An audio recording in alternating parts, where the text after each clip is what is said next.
Last section in Unit 7 has to do with double angles and half angle formulas. And we have a chart here with more formulas on them. You will have the formulas to use on a test. You just have to know what formula to go to and how to plug things in. But these actually come from the formulas that we did yesterday having to do with the sum and difference, adding angles and subtracting angles. So if I think of sine of 2 theta, and I'm just going to do this up at the top here, just a little proof. So sine of 2 theta, that's the same as sine of theta plus theta.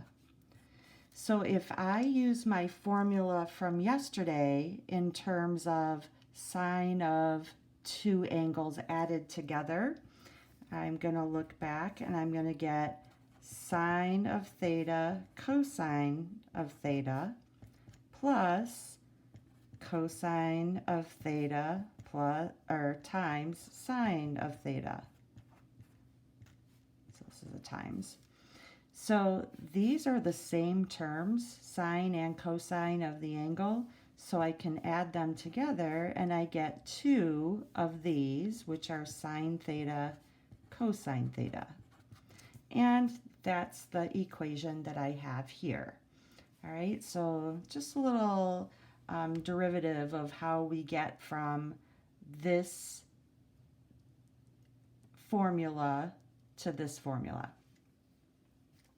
All right, so here's a couple examples using sine of twice an angle. So if I have sine of an angle equals 3/5, and this is our domain, so this is saying that this angle is going to be between pi over 2 and pi, so this is in quadrant 2. To find sine of 2 theta, I need to know sine and cosine. So we're going to make a little triangle over here. And because my angle is in quadrant 2, here's my right angle. Sine is 3/5, so opposite is 3. Hypotenuse is 5. And this is a Pythagorean triple, so 3, 4, 5 are the side lengths, and because this is in the negative direction, I have -4, and that means that cosine of that angle is going to be adjacent, which is -4 over 5. So I have sine is 3/5 and cosine is -4/5. So for sine of 2 times the angle, we're going to use 2 sine of theta cosine of theta. For 2, sine of theta is 3/5, cosine of theta is -4/5, and if I multiply all of these together, 2 times 3 is 6, times 4 is 24, that's -24, and 1 times 5 is 25. All right, so twice this angle has a sine of 24 over 25. Now, if you notice, cosine actually has 3 values here, so or 3 different formulas, and they all work pretty much the same way, and it kind of depends on if you know sine or cosine, or maybe just one of them. If you know them both, I would use the first one. If you only know sine, I would use the second one. And if you only know cosine, I would use the third one. But you all of these will end up with the same answer. All right, so I'm going to choose the first one. So this is going to be cosine squared of the angle minus sine squared of the angle. Well, cosine is -4/5. Going to square that. And sine is 3/5. Going to square that. So this becomes negative 4 squared is 16 positive over 25. And then I have minus 9 over 25 equals 7 over 25. All right. Now I'm going to just pick another one of these just to show you that I get the same thing. How about if I pick the middle one here? If I did 1 minus 2 sine squared of theta, I'm going to have 1 minus 2, sine is 3/5, and I need to square this. So if I just kind of work here, if I square 3/5, I'm going to get 9/5. I'm going to multiply that by 2 and then subtract that from 1. So this is going to be, I'm going to subtract 18/5.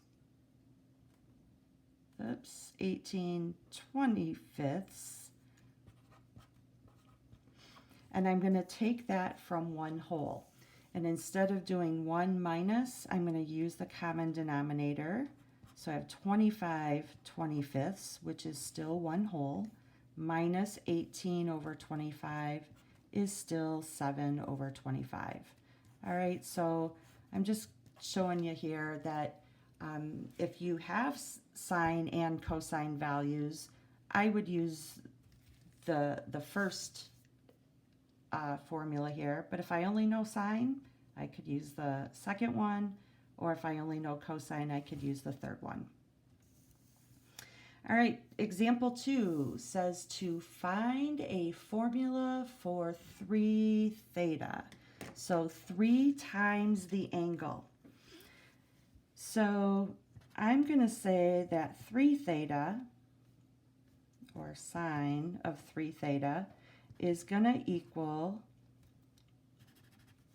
sine of 2 theta plus theta, right? 2 theta plus theta is 3 theta. And I'm going to use my sine formula for adding two angles together. So that becomes sine of 2 theta times cosine of theta. And then I'm going to add together cosine of theta times, cosine 2 theta times sine of theta. That's 2 theta up here.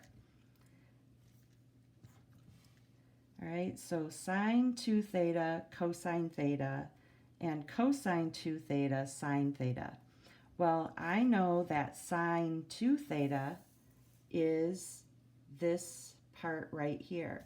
So I'm going to substitute, instead of sine of 2 theta, I'm going to plug in 2 sine theta cosine theta, because that's what we have right here.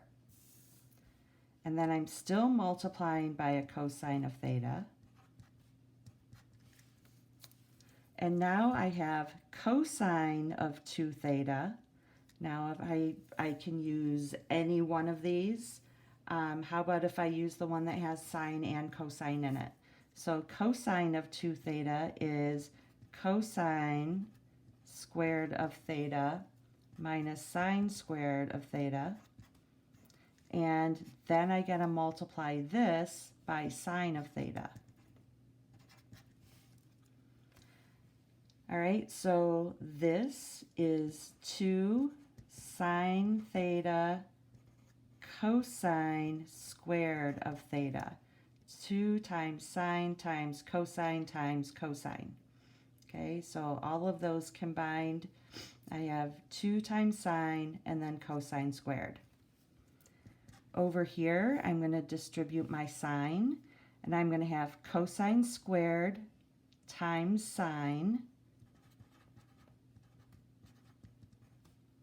And these are cosine squared of theta times sine of theta. And then I'm going to have minus sine squared of theta times another sine. So this is going to be sine cubed of theta. And if I look at these terms right here, these are like terms. I have 2 sine cosine squared of theta and 1 cosine squared sine of theta, same thing. So if I add these together, I'm going to get 3 sine theta cosine squared theta, and then I'm going to have minus sine cubed of theta. All right, so there's my formula for sine of 3 theta.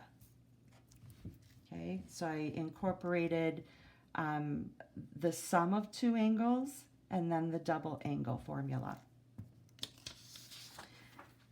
Then on the next page, we're going to look at half angle formulas.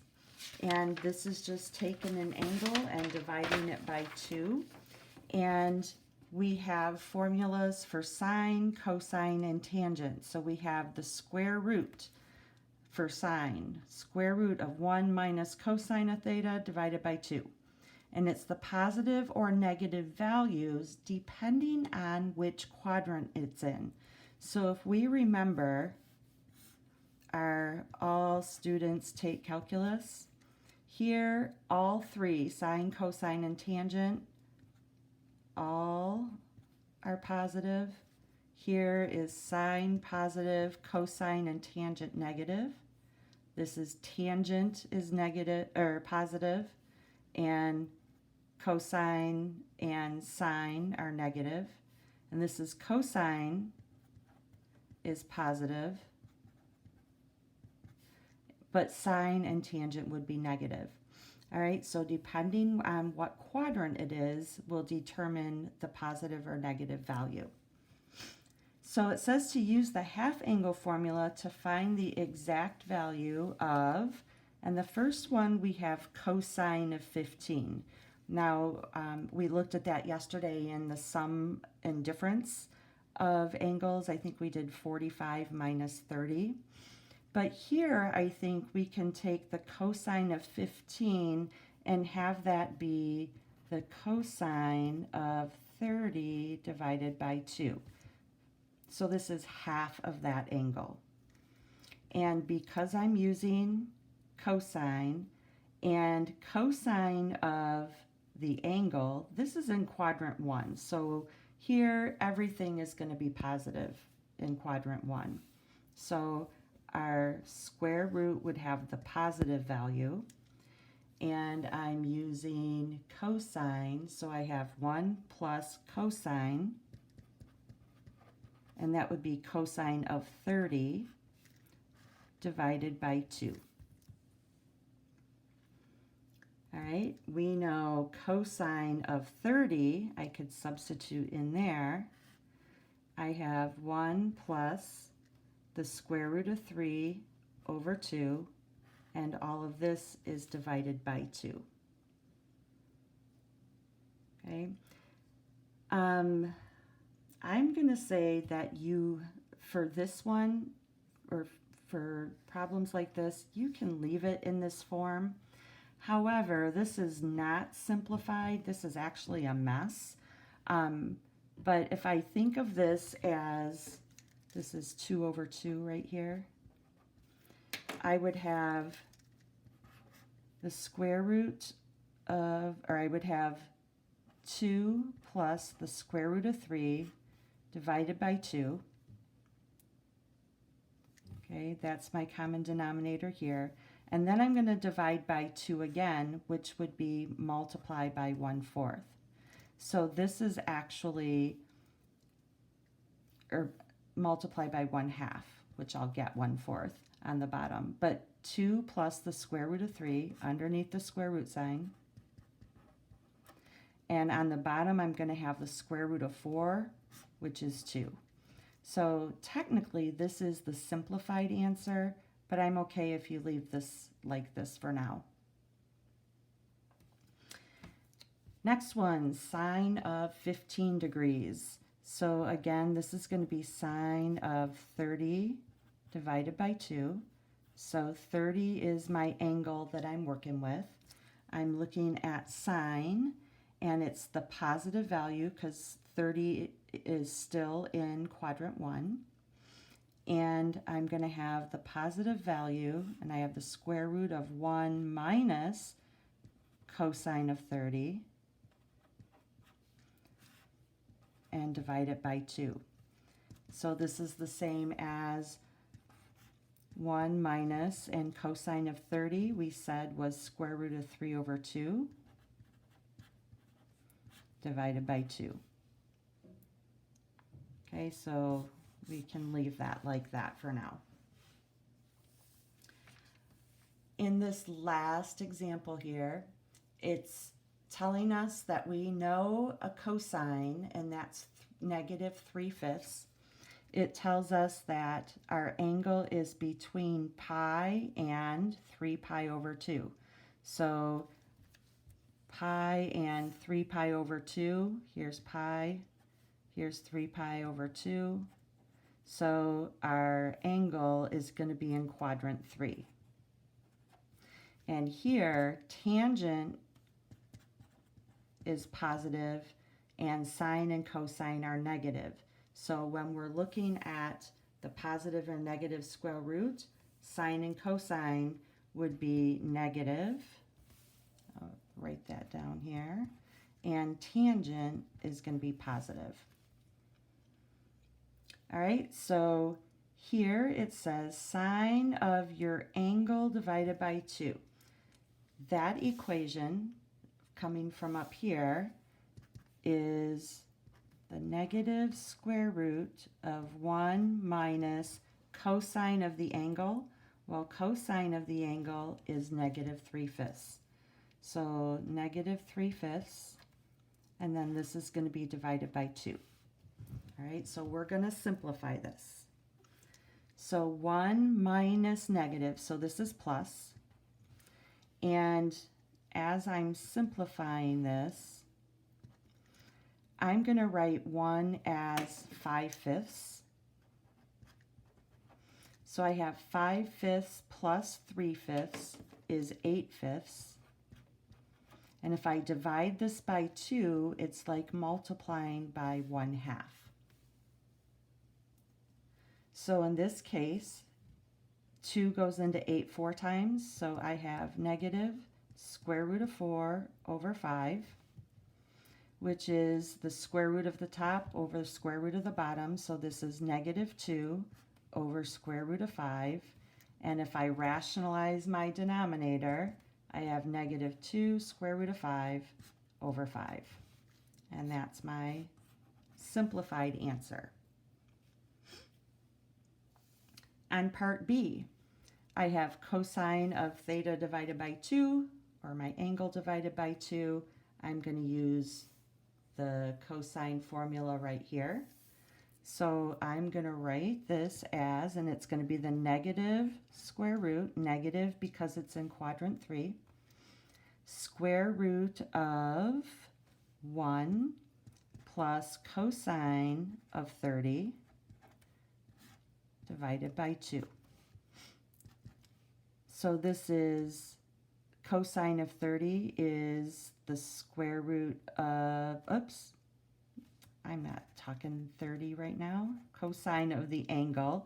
So this is 1 plus cosine of the angle is negative 3/5. I was thinking back up here, but our angle has changed. So 1 plus negative 3/5 over 2. This is 5/5 minus 3/5 is 2/5 underneath the square root sign, and I'm dividing that by 2 or multiplying by 1/2. All right, so here the 2's will cancel. I have negative square root of 1/5, which is negative 1 over square root of 5, which is negative square root of 5 over 5. Now for this last one, we have a formula for tangent, but this is basically sine over cosine. So sine over cosine and simplified right here. So instead of using what we have here, I'm going to use our values for sine and cosine. So for tangent, I'm going to have the square root of sine of the angle over cosine of the angle. Okay, that's the same as tangent. So sine of the angle was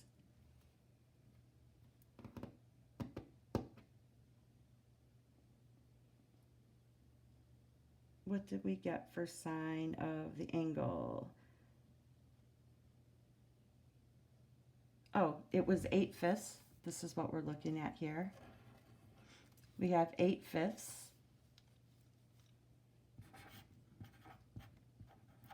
And then cosine of the angle is negative,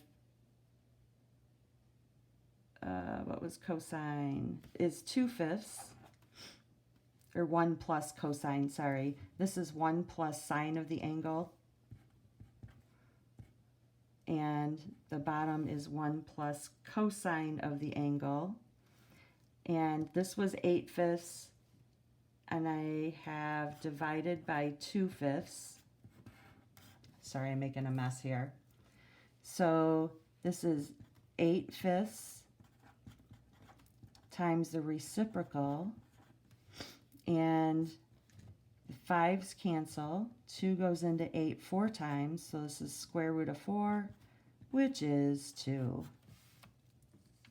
All right, sorry, I kind of mess that up here, but I got 1 plus sine of the angle, and 1 plus sine of the angle was 8/5, and then 1 minus that value was 2/5.